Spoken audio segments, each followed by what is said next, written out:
Karena tanda yang pertama tadi sudah berlaku, sudah terjadi, yaitu ramainya Baitul Maqdis sudah terjadi. Nah, kemudian kita tinggal tunggu sekarang hancurnya kota Madinah.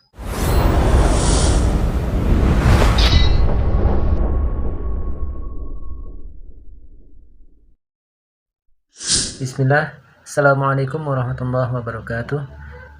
Alhamdulillah, asyhadu an la ilaha illallah wa asyhadu anna Muhammadan abduhu wa rasuluh. Allahumma salli ala Muhammad wa ala ali Muhammad kama sallaita ala Ibrahim wa ala ali Ibrahim wa barik ala Muhammad wa ala ali Muhammad kama barakta ala Ibrahim wa ala ali Ibrahim fil alamin innaka Hamidum Majid. Ikhwah fiddin rahimakumullah. Episode yang lalu kita telah membahas tentang Al-Malhamah Al-Kubra yang sudah berlaku, sudah terjadi. Nah, pertanyaan selanjutnya adalah apa yang selanjutnya terjadi setelah Al-Malhamah Al-Kubra? Mari kita bacakan, ada beberapa hadis.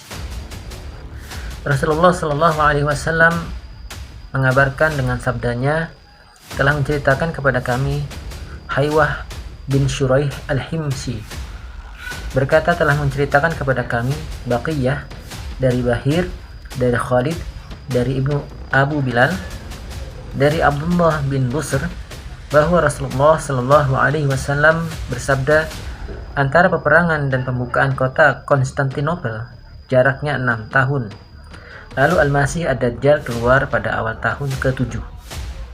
Abu Daud berkata, ini lebih sahih ketimbang hadis Isa. Ya, Fafiddin rahimakumullah. Dari hadis ini kita mengetahui bahwasannya setelah peperangan yang terjadi di Syam antara Taifah Mansurah dengan 80 bendera koalisi Ar-Rum, maka 6 tahun kemudian adalah pembukaan kota Konstantinopel. Lalu tahun ke-7-nya Al-Masih Ad-Dajjal keluar. Nah,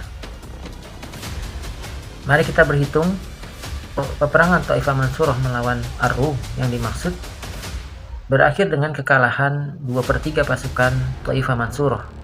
Kemudian terlepasnya kekuasaan penuh Taifah Mansurah atas negeri Syam dan Irak yang notabene adalah wilayah utama kekhalifahan.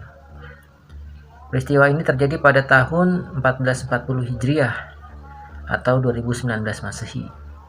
Bila 6 tahun yang dimaksud hadis di atas adalah sesuai dengan hitungan tahun kita, maka 6 tahun setelahnya adalah tahun 1446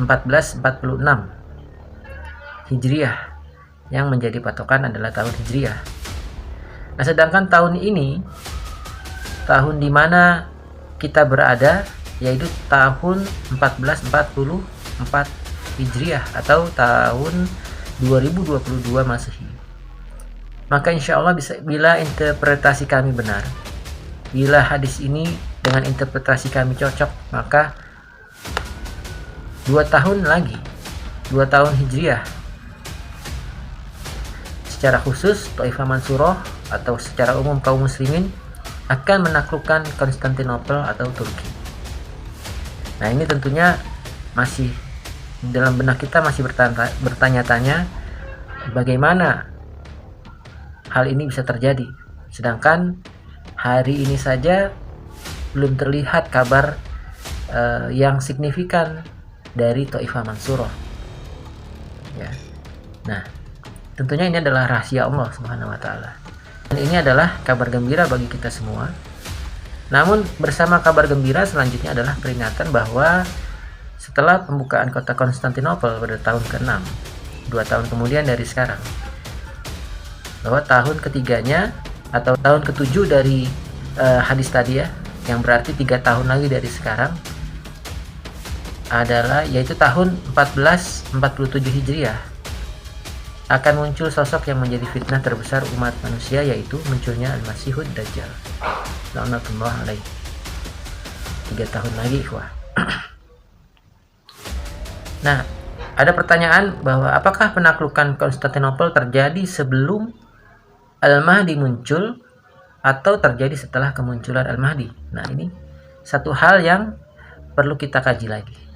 Nah, berdasarkan hadis yang akan kami paparkan, penjelasannya, maka kesimpulan kami yang paparkan dulu di sini di depan, bahwa takluknya Konstantinopel akan terjadi setelah kemunculan Al-Mahdi, yang berarti jika penaklukan tersebut kira-kira 2 tahun lagi ya, berdasarkan perhitungan kita tadi di atas, maka di antara 2 tahun ini insya Allah Al-Mahdi akan muncul. Nah, tentunya antum semua menanyakan apa dasarnya sehingga menyimpulkan bahwa Al-Mahdi muncul terlebih dahulu sebelum penaklukan kota Konstantinopel. Hal ini karena dalam hadis-hadis yang menunjukkan kronologi kemunculan Al-Mahdi, Taifah Mansurah, pendukungnya yang langsung menyambut Al-Mahdi, itu berasal dari Syam dan Irak, bukan dari arah Konstantinopel. Jadi kesimpulan kami, karena hadis-hadis yang menunjukkan ketika Al-Mahdi itu muncul, kemudian pendukungnya muncul. Nah, pendukungnya ini muncul bukan dari arah Konstantinopel, akan tetapi datang dari Syam dan Irak. Itu alasan pertama. Nah, alasan yang kedua adalah karena dalam hadis takluknya Konstantinopel didahului oleh keruntuhan kota Madinah. Ada hadis yang lain ya. Hadis yang lain mengatakan bahwa kejatuhan atau dibebaskannya kota Konstantinopel didahului oleh keruntuhan kota Madinah. Dan menurut kami bahwa hancurnya atau runtuhnya kota Madinah berada pada rentetan kronologi datangnya Al-Mahdi yang nanti kita akan perdalam lagi, yang akan kita ceritakan kronologinya. Nah, yang berarti momen datangnya Al-Mahdi datang lebih dulu sebelum Konstantinopel ditaklukkan. Jadi sebelum Konstantinopel terbebaskan, Madinah ini akan runtuh, akan hancur. Nah, hancurnya kota Madinah adalah rentetan peristiwa sebelum munculnya Al-Mahdi. Itu menurut kami. Kita bacakan hadisnya. Telah menceritakan kepada kami Abbas Al-Anbari berkata, telah menceritakan kepada kami Hashim Ibnul Qasim berkata, telah menceritakan kepada kami Abdurrahman bin Sabit bin Sauban dari bapaknya dari Makhul, dari Jubair bin Nufair, dari Malik bin Yukhamir, dari Muaz bin Jabal. Ia berkata, Rasulullah Shallallahu Alaihi Wasallam bersabda, ramainya Baitul Maqdis adalah tanda kehancuran kota Madinah. Hancurnya kota Madinah adalah tanda terjadinya peperangan besar. Terjadinya peperangan besar adalah tanda dari pembukaan kota Konstantinopel. Dan pembukaan kota Konstantinopel adalah tanda keluarnya Dajjal. Kemudian beliau menepuk-nepuk paha orang yang beliau ceritakan tentang hadis tersebut, atau dalam riwayat lain, pundaknya. Kemudian bersabda, semua ini adalah sesuatu yang benar, sebagaimana engkau Muaz bin Jabal sekarang berada di sini adalah sesuatu yang benar, artinya nyata. Kemudian penjelasan hadis berdasarkan interpretasi kami. Dijelaskan terlebih dahulu, ramainya Baitul Maqdis adalah tanda kehancuran kota Madinah. Ramainya Baitul Maqdis maknanya adalah banyak dikunjungi orang atau menjadi pusat keramaian. Makmurnya Baitul Maqdis ini bukan berarti sudah tegak syariat Islam yang kemudian dibebaskannya Baitul Maqdis, bukan. Akan tetapi di sini kan secara umum maknanya adalah makmur, ramai. Ramainya Baitul Maqdis adalah tanda kehancuran kota Madinah. Jadi ramai menurut interpretasi kami yaitu menjadi pusat keramaian. Nah, pertanyaannya adalah, bukankah memang Baitul Maqdis selalu ramai dikunjungi atau diziarahi orang? Iya, betul. Tetapi arti ramai di sini memiliki arti khusus, yaitu jika kita menyebut Baitul Maqdis, maka kita akan menyebut sebuah kota suci yang bernama Yerusalem. Nah, peristiwa yang dimaksud dengan hadis tadi, yaitu ramainya Baitul Maqdis, menurut kami itu awalnya terjadi di tahun 2017 Masehi, tidak lama setelah Togut Irak atau pemerintahan Irak dan Iran, kemudian Suriah, mengumumkan kemenangan atas Taifah Mansurah, tepatnya di bulan Desember tahun 2017 Masehi.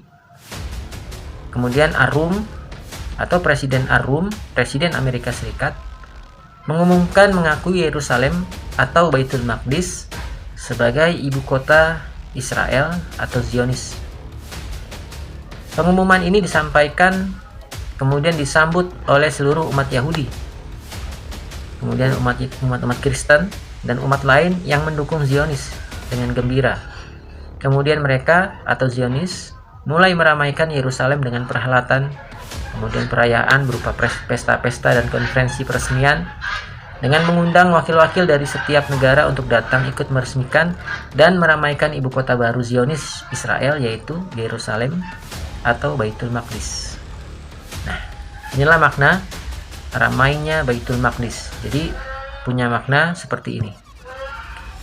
Nah, kemudian bagaimana dengan makna hancurnya kota Madinah? Nah, hancurnya kota Madinah adalah tanda terjadinya peperangan besar. Menurut interpretasi kami, hancurnya kota Madinah terjadi tidak lama lagi. Karena ini adalah rentetan munculnya Al-Mahdi. Jika Al-Mahdi muncul 2 tahun kemudian, di tahun kedua dari sekarang, maka hancurnya kota Madinah muncul lebih cepat lagi. Tidak lama lagi maksudnya. Karena tanda yang pertama tadi sudah berlaku, sudah terjadi, yaitu ramainya Baitul Maqdis sudah terjadi. Nah, kemudian kita tinggal tunggu sekarang hancurnya kota Madinah. Hancurnya kota Madinah disebabkan karena apa? Menurut interpretasi kami, berdasarkan hadis-hadis tentang Al-Mahdi, maka akan ada serangan tiba-tiba dari arah Syam atau dari utara kota Madinah. Dari arah Syam itu meliputi sampai ke dari Suriah, kemudian sampai ke Palestina, Israel, itu masih wilayah Syam.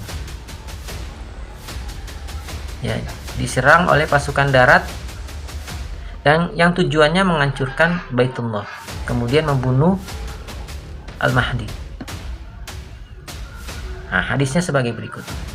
Menceritakan kepada kami Muhammad bin al-Musanna berkata, telah menceritakan kepada kami Mu'adz bin Hisham berkata, telah menceritakan kepadaku bapakku dari Qatadah, dari Salih Abu Al-Khalil, dari sahabatnya dari Ummu Salamah istri Nabi Shallallahu Alaihi Wasallam. Dari Nabi Shallallahu Alaihi Wasallam, beliau bersabda, akan terjadi perselisihan saat matinya khalifah. Lalu seorang laki-laki atau Al-Mahdi akan keluar dari Madinah menuju Mekah. Lantas beberapa orang dari penduduk Mekah mendatanginya. Mereka memaksanya keluar dari dalam rumah meskipun ia tidak menginginkannya. Orang-orang itu kemudian membayatnya pada suatu tempat antara Rukun dan Maqam Ibrahim. Lalu dikirimlah sepasukan dari penduduk Syam untuk memeranginya. Tetapi pasukan itu justru ditenggelamkan oleh Allah di Al-Baidah, tempat antara Makkah dan Madinah. Maka ketika melihat hal itu, orang-orang soleh dari Syam dan orang-orang terbaik dari penduduk Irak membaiatnya antara Rukun dan Maqam. Lalu tumbuhlah seorang laki-laki dari bangsa Quraisy, paman-pamannya dari suku Kalb. Lalu ia mengirimkan pasukan untuk memerangi mereka, orang-orang yang berbaiat kepada Al-Mahdi. Namun mereka dapat mengalahkan mereka atau pasukan yang dikirim oleh lelaki Quraisy dari suku Kalb. Alangkah ruginya orang yang tidak ikut serta dalam pembagian ghanimah perang melawan suku Kalb. Ia, Al-Mahdi, lalu membagikan ghanimah dan membina manusia dengan sunnah Nabi mereka Shallallahu Alaihi Wasallam dan menyampaikan Islam ke semua penduduk bumi. Ia berkuasa selama 7 tahun, kemudian wafat dan disolati oleh kaum muslimin. Abu Daud berkata, sebagian mereka menyebutkan dari Hisham selama 9 tahun dan sebagiannya menyebutkan selama 7 tahun. Ketika Al-Mahdi dilantik atau dibaiat, kemudian ada sepasukan yang menyerbu ke arah Baitullah atau ke arah kota Makkah untuk membunuh Al-Mahdi dari arah Syam, kemudian ditenggelamkan di antara Madinah dan Makkah, yaitu di Al-Baidah, di padang pasir bernama Al-Baidah. Sebelum kejadian penenggelaman itu, sebelumnya pasukan ini telah sampai ke Madinah terlebih dahulu, dari arah Syam sampai ke arah Madinah, ya. Nah, di Madinah mereka menghancurkan kota Madinah. Itulah sebabnya Madinah menjadi runtuh. Nah, hancurnya kota Madinah ini Apakah sebelum atau sesudah pembayatan Al-Mahdi? Bisa jadi sebelum. Ya, karena memang pasukan ini pasukan darat yang punya misi khusus, yaitu membunuh Al-Mahdi. Jadi sebelum pembayatan Al-Mahdi, pasukan ini bergerak kemudian sampai ke Madinah. Namun di Madinah mereka tidak menemukan Al-Mahdi. Al-Mahdi sudah lari terlebih dahulu ke kota Mekah, bersembunyi di kota Mekah. Nah, oleh sebab itu ketika mereka dalam proses pencarian itu, mereka sambil menghancurkan kota Madinah, pasukan-pasukan dari arah Syam. Nah, kemudian Al-Mahdi sampai ke Mekah. Kemudian ada orang-orang, para ulama-ulama yang berkumpul di kota Mekah, di Baitullah, yang memaksa keluar Al-Mahdi untuk dibaiat. Nah, setelah itu terjadilah pembaiatan. Kemudian yang dari Madinah tadi, pasukan itu menyusul. Ketika menyusul sampai di Ail Al-Baida, kemudian ditenggelamkan oleh Allah Subhanahu wa taala. Nah, kita lanjut ke hadis yang tentang hancurnya kota Madinah. Di poin kedua, hadis tersebut mengatakan bahwa hancurnya kota Madinah adalah tanda terjadinya peperangan besar. Apa maksudnya?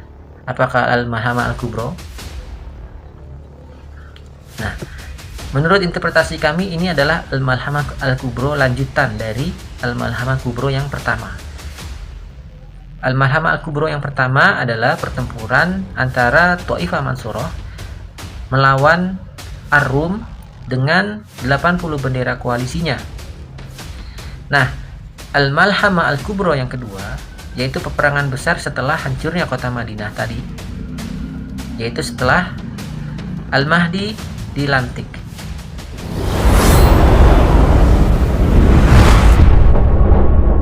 Ikhwatiddin rahimakumullah. Melanjutkan pada episode sebelumnya, yaitu pembahasan tentang terbebasnya kota Konstantinopel setelah peristiwa Al-Malhamah Al-Kubra terjadi, yaitu 6 tahun setelah pertempuran Al-Malhamah Al-Kubra. Nah, kami ulangi hadisnya, potongan hadisnya. Terjadinya peperangan besar adalah tanda dari pembukaan kota Konstantinopel. Peperangan besar atau Al-Malhamah Al-Kubra, menurut apa yang kami teliti, ada 2 tempat atau 2 kali. 2 kali Allah dan Rasulnya menyebut tanda peperangan besar, yaitu pertama dalam hadis Al-Malhamah Al-Kubra 1, yaitu pada pertempuran di Syam antara Thaifah Mansurah versus 80 bendera koalisi yang dipimpin oleh Ar-Rum. Dan yang kedua adalah Al-Malhamah Al-Kubra, yaitu perang yang menyebabkan runtuhnya kota Madinah atau Yasrib. Nah, perang kali ini melibatkan Al-Mahdi yang terjadi di Hijaz. Jadi ada 2 perang. Yang pertama di Syam, yang kedua di Hijaz.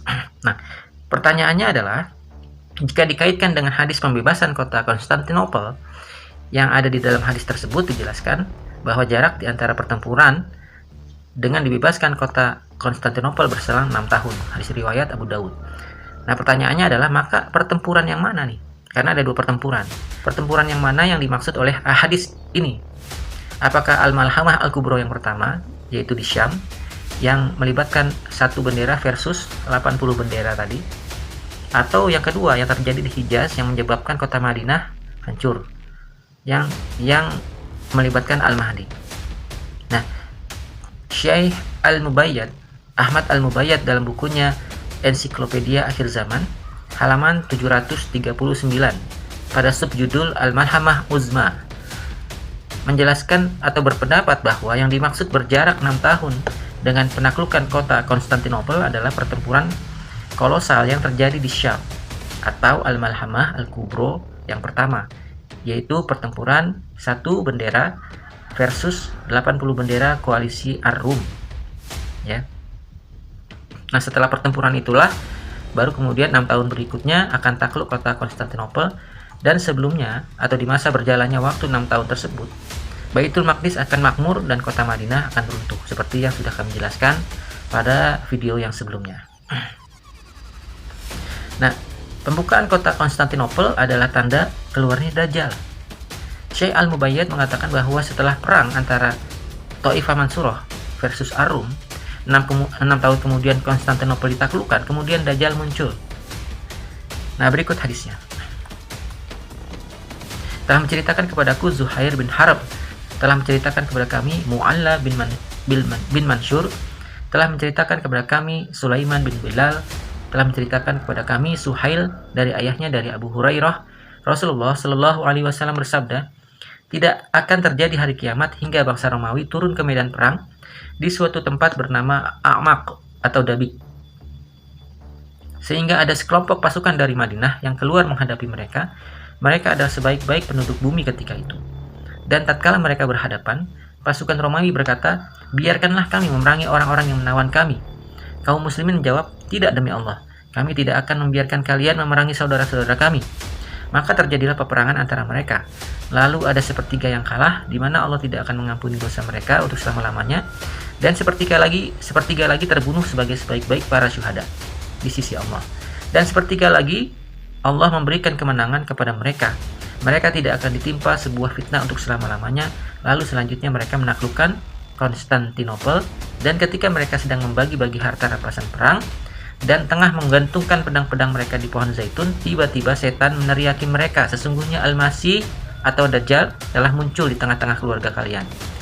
Mereka pun berhamburan keluar, dan ternyata itu hanyalah kebohongan belaka, hoax. Ketika mereka mendatangi Syam, ia muncul, maksudnya Dajjal muncul. Dan ketika mereka sedang mempersiapkan peperangan dan sedang merapi-rapikan barisan, tiba-tiba datanglah waktu sholat dan turunlah Nabi Isa bin Maryam Shallallahu Alaihi Wasallam. Lalu ia mengimami mereka, dan apabila musuh Allah atau Dajjal melihatnya, niscaya ia akan meleleh sebagaimana garam yang mencair di dalam air. Meskipun seandainya saja ia membiarkan, nantinya ia juga akan meleleh lalu binasa, akan tetapi Allah menginginkan ia membunuhnya atau Nabi Isa membunuhnya dengan tangannya, lalu memperlihatkan kepada mereka darahnya yang berada di ujung tombaknya. Hadis riwayat Muslim, Sahih Muslim, Kitab Al-Fitan wal Malahim. Hadis nomor 2897. Nah, kemudian pertanyaan selanjutnya, jika penaklukan kota Konstantinopel berada setelah Madinah hancur atau setelah Al-Mahdi muncul, maka kapan terjadinya dukhon, ya, atau kabut asap? Karena dikatakan kita tahu bahwa di Al-Hamalah Kubro yang pertama, bahwa perang tersebut terjadi di era modern dengan persenjataan modern. Nah, namun 6 tahun kemudian pada saat penaklukan kota Konstantinopel, gambaran pertempuran atau persenjataan pada saat itu adalah pasukan kaum muslimin bersenjatakan pedang yang digantungkan di pohon zaitun. Artinya ini adalah peperangan dengan senjata tradisional, pedang, tombak, panah, dan sebagainya. Nah, perubahan penggunaan senjata dari senjata modern menuju kepada senjata tradisional, menurut para ulama yang meneliti peristiwa akhir zaman, disebabkan karena adanya peristiwa besar yang menyebabkan matinya teknologi modern. Maksudnya matinya atau tidak dapat digunakannya segala peralatan yang dijalankan dengan mesin, mekanikal atau elektronikal. Nah, hal ini secara teori ilmu fisika disebabkan oleh peristiwa dahsyat, yaitu badai atau ledakan gelombang elektromagnetik yang mengacaukan kelistrikan dan kemagnetan di bumi. Nah, ledakan elektromagnetik ini akibat tumbukan benda langit yang berukuran besar dengan bumi. Ya, artinya ada meteor yang jatuh ke bumi, yang sudah diprediksi oleh para astronom sejak tahun 2000 Masehi, tahun 2000, bahwa akan ada asteroid yang akan menabrak bumi dan tidak bisa dihindari. Nah, para ulama menyimpulkan kemudian atau berpendapat bahwa peristiwa inilah, yaitu asteroid besar menabrak bumi, penyebab peristiwa ad-dukhon atau kabut asap panas yang meliputi bumi selama 40 hari 40 malam. Nah, menurut tinjauan saintis bahwa peristiwa ini pula yang akan mematikan teknologi modern, sehingga persenjataan atau peperangan yang terjadi di masa setelah itu adalah peperangan dengan persenjataan tradisional seperti pedang, tombak, panah, dan sebagainya. Nah, jika benar begitu, maka kita bisa menyimpulkan bahwa ad-dukhon terjadi sebelum penaklukan kota Konstantinopel. Nah, pertanyaan yang harus ditanyakan, bagaimana terhadap pembaiatan Al-Mahdi? Apakah ad-dukhon terjadi sebelum Al-Mahdi dibaiat atau muncul, ataukah sesudah Al-Mahdi muncul? Nah, mari kita memperhatikan kepada hadis-hadis yang mengaitkan kejadian atau tanda di langit dengan Al-Mahdi.